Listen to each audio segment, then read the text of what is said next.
Okay, so sorry about the bad connection. Again, we are going to start about migraine. Migraine में सबसे simple home remedy है 20 to 25 रेजन्स आप सोक करके रख दीजिए रात को एंड मॉर्निंग में उठते ही आप उनको च्यू करिए और वो पानी पी लीजिए. उसके अलावा आप कॉपर वेसल में रखा हुआ पानी पी सकते हैं एवरीडे मॉर्निंग एम्प्टी स्टमक. अभी I was coming to that point कि अगर किसी को फ्रीक्वेंट हेडेक्स होते हों और मतलब इट इज़ लाइक कि पेन किलर लेना कंपलसरी हो जाए, सो बेस्ट ऑप्शन इज़ कि आप अपने पैरों को रात को सोने से पहले गर्म पानी में एक 10 मिनट्स के लिए रखिए. एंड उसके अलावा आप ये कोशिश करिए कि डेली रात को आप फुट मसाज दीजिए इन द अपवर्ड डायरेक्शन. उससे ऑटोमेटिकली आपकी नर्व्स एक्टिवेट होती हैं and it helps you to relieve the pain. उसके अलावा अगर किसी को बहुत सिवियर पेन हो रहा है हेड में या जिस जगह पे भी पर्टिकुलरली हेड में पेन हो रहा है, आप वहाँ पे कोल्ड कंप्रेशंस दे सकते हैं. स्पेशली अगर मान लीजिए यहाँ पे दर्द है, आप यहाँ पे कोल्ड कंप्रेशन दीजिए एंड साइमल्टेनियसली आप नेक पे भी कोल्ड कंप्रेशंस दीजिए. तो ऑटोमेटिकली आपकी जो नर्व ट्रिगर हो रही होती है वो बैलेंस हो जाती है and it helps you a lot in reducing your headache very faster.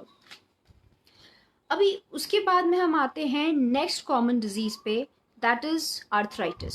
Arthritis बहुत ही कॉमन कॉज है उसका कि हमारी बॉडी में जो कैल्शियम की डेफिशिएंसी होती है, वाइटामिन्स की डेफिशिएंसी होती है और हम लोगों की एक हैबिट होती है कि हम एक्सरसाइज नहीं करते. हम लास्ट मिनट पे आके जब सब चीज़ें खराब होने लगती है तब हम फिजियोथेरेपिस्ट के पास जाते हैं या फिर डॉक्टर्स के पास भागते हैं कि पेन किलर्स दे दो. बट इट्स बेटर कि आप अपनी मूवमेंट कंटिन्यू करिए, बिकॉज जितना आप मूवमेंट रखेंगे ऑटोमेटिकली आपकी बोन्स, आपके लिगामेंट्स, आपके कार्टिलेजेस अच्छे रहेंगे.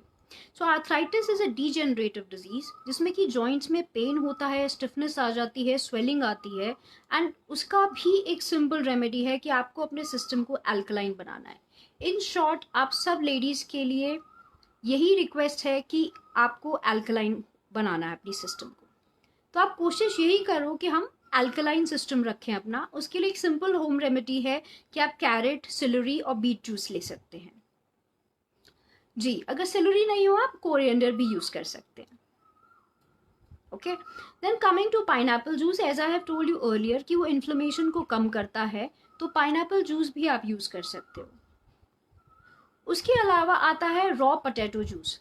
आलू के 3-4 स्लाइसेस करके आप उसको रात भर पानी में सोक करिए, मॉर्निंग में उस पानी का जूस निकालिए एंड ऑटोमेटिकली आप वो जूस को स्क्वीज आउट करके इमिडिएटली एम्प्टी स्टमक पी लीजिए. सो उसमें क्या होगा कि वो आलू का जो जूस है वो आपके शरीर में इन्फ्लेमेशन को कम करता है. So it helps you a lot. उसके अलावा आप पपाया है, मैंगो है, एज ऑफ नाउ जितने भी सीजनल फ्रूट्स आ रहे हैं वो एवरीडे बेसिस पे इंक्लूड करिए. नहीं, कोई भी फ्रूट खाने से हम मोटे नहीं होते हैं, so please include fruits every day. Weight को मेंटेन करना किसी भी आर्थराइटिस के पेशेंट के लिए बहुत इंपॉर्टेंट है. Your weight as much as possible और जितना पॉसिबल हो सके आप जहां पर भी आपको दर्द हो रहा है उस पर्टिकुलर एरिया का हॉट फर्मेंटेशन करते रहिए. सो उससे ऑटोमेटिकली इन्फ्लेमेशन काफी हद तक कम हो जाता है. जी, अगर आप लोगों की कोई भी क्वेरीज हो इन सारे टॉपिक्स से रिलेटेड तो आप प्लीज कमेंट सेक्शन में डाल सकते हैं and I will answer all those queries right now और लेटर. ओके, अगर किसी को पीसीओडी है then what you have to do. PCOD means आपकी ओवरीज में इन्फ्लेमेशन होना. सो सबसे पहले पीसीओडी के जितने भी सिम्टम्स आपकी बॉडी दिखा रही है आपको उस हिसाब से अपनी डाइट फॉलो करनी होती है, अपना वेट मेंटेन करना होता है. उसके अलावा अगर आपको स्किन और हेयर के इश्यूज हो रहे हैं पीसीओडी की वजह से या पीरियड्स इम्प्रॉपर हो रहे हैं तो जो जो रेमेडीज मैंने बताई वो सब आप यूज कर सकते हैं. एंड इट्स अ रिक्वेस्ट कि आप सब लोग जितना पॉसिबल हो सके पैक्ड फूड, बाहर का खाना, जंक फूड अवॉइड करिए एंड हेल्दी खाना खाइए और टाइम पे सोइए. Because to balance your circadian rhythm you have to maintain your sleeping pattern, you have to maintain your exercise regime, you have to maintain your diet. So जितना हो सके आप कोशिश यही करिए कि आप अपनी हेल्थ का ध्यान स्टार्टिंग से रखिए ताकि आपको उतना लेट ना हो कि आप चीज़ों को मैनेज ना कर पाए. I agree, being a women आपके ऊपर बहुत सारी रिस्पॉन्सिबिलिटीज होती हैं but definitely I would consider कि अगर आप खुद को इम्पोर्टेंस ज़्यादा दे तो. So it's a request to all of you, if you have any queries you can post in the comment section and I can answer that right now or later.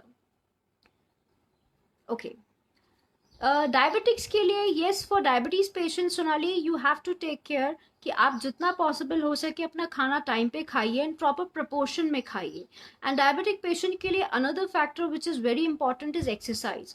Walking करना is compulsory in this Covid atmosphere. I think सभी लोग घर पे बैठे हैं, तो खाली बैठने से शुगर कंट्रोल में नहीं आती है, खाली टाइम पे खाना खाने से शुगर कंट्रोल में नहीं आती है. आप लोगों को मूवमेंट भी जरूरी है. Every 2 hours if you walk in your house lobby itself for 10-15 minutes, automatically आपकी बॉडी में एक रिदम रहेगा और शुगर ऑटोमेटिकली मेटाबॉलिक रेट को बढ़ाती रहेगी. तो आप जो भी खाएंगे वो इमिजिएटली डाइजेस्ट हो जाएगा. So it will help you a lot. And also for a diabetic female it is something very important कि डायबिटीज की वजह से आपके हॉर्मोन्स भी इम्बैलेंस होते हैं. तो आपको कोशिश यही करनी है कि जितना पॉसिबल हो सके अपने हॉर्मोन्स को बैलेंस रखिए, अपनी शुगर लेवल्स को फ्लक्चुएट मत होने दीजिए और पानी का इंटेक बहुत अच्छा रखिए. जी, see all these things are very very important for you, क्योंकि जितना पॉसिबल हो सकता है शुगर्स तभी फ्लक्चुएट होती हैं जब आपका कुछ भी चीज़ इम्बैलेंस होता है, चाहे आपकी डाइट इम्बैलेंस हो, चाहे आपकी स्लीप इम्बैलेंस हो, या एक्सरसाइज रेजिम बिल्कुल भी नहीं हो. तो you have to maintain that. Okay, fibroids की केस में यस, फाइब्रॉइड्स बहुत जल्दी एज में भी हो जाते हैं लेडीज को और काफी टाइम तक रहते हैं. But it's a request, until unless आपको एक पेनफुल ब्लीडिंग या फिर बहुत ज्यादा ब्लीडिंग हो रही हो, आप कोशिश यही करना है कि आपको अननेसेसरी फाइब्रॉइड्स के लिए ट्रीटमेंट नहीं ऑप्ट करना है. आप कोशिश करिए कि आप अपना वेट मेंटेन करिए, हेल्दी लाइफस्टाइल मेंटेन करिए.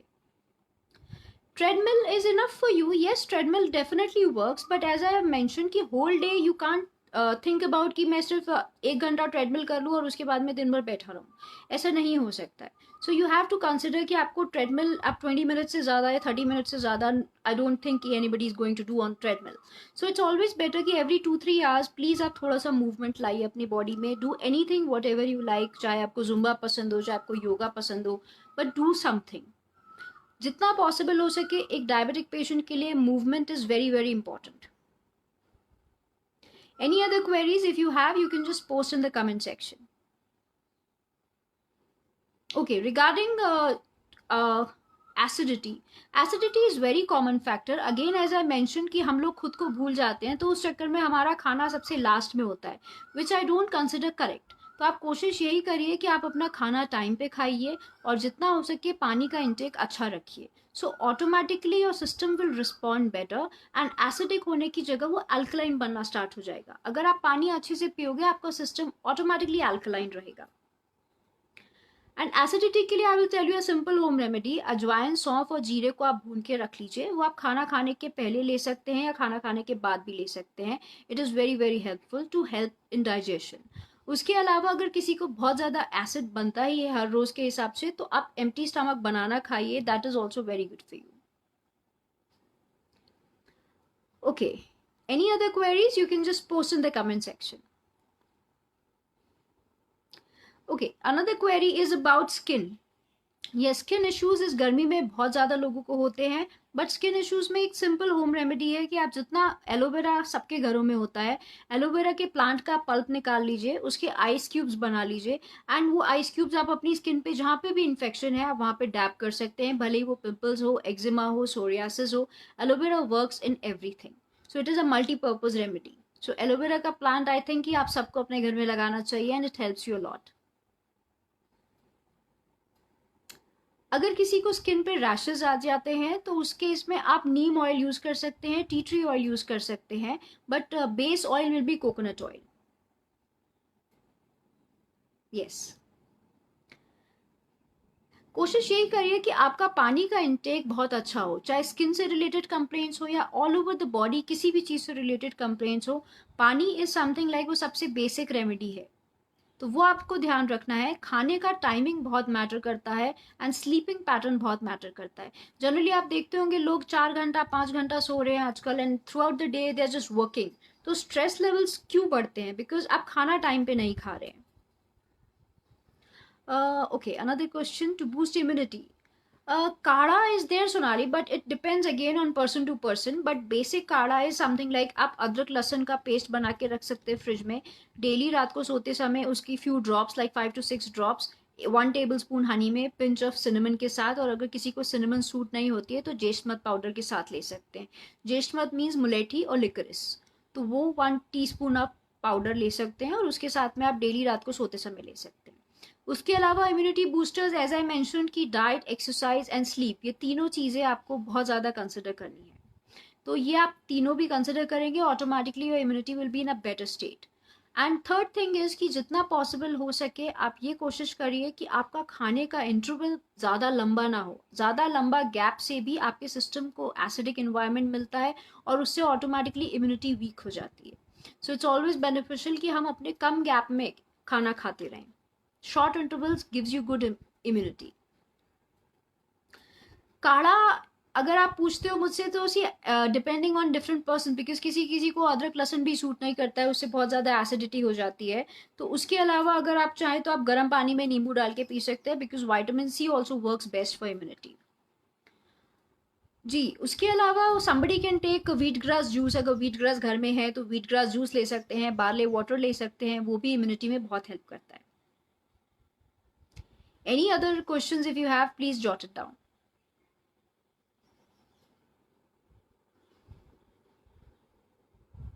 ओके, अनदर क्वेश्चन इज कि वॉकिंग कैसे हेल्प करता है। See, walking helps you a lot in balancing your hormones.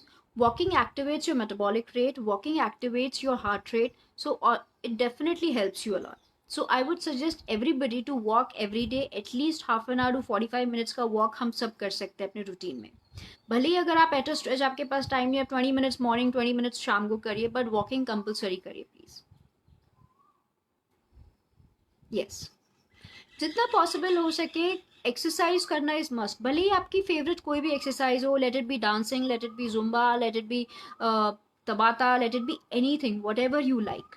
आपको जो भी एक्सरसाइज का फॉर्म पसंद हो, बट वो एक्सरसाइज करना ज़रूरी है, बिकॉज बिना एक्सरसाइज किए हमारी बॉडी ऑटोमेटिकली डिजेनरेटिव मोड में चली जाती है। Yes, Sandhya, yoga is very beneficial for everyone and it is very good. And yoga definitely impacts your whole system. I also prefer yoga.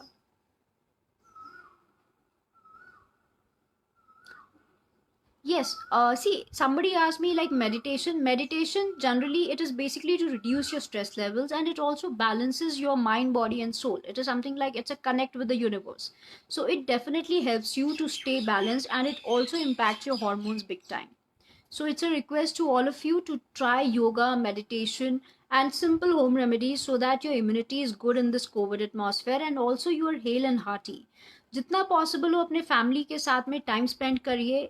Work is definitely important, but family time is also important. God has gifted you this golden period, so please enjoy this golden period with your family. And stay happy. Yeah, that is more important because happiness quotient अगर आप नहीं रखोगे, then automatically your immunity becomes weak. अगर आप negativity में ज़्यादा रहोगे, अगर आप नेगेटिव चीज़ें ज़्यादा सोचोगे, हर चीज़ में आप नेगेटिव सोचने की कोशिश करोगे, इम्यूनिटी ऑटोमेटिकली वीक हो जाती है। So you have to think positive. So on this note, I would request all of you to please post your queries in the comment section and I can answer it later. Thank you. Stay fit, stay happy.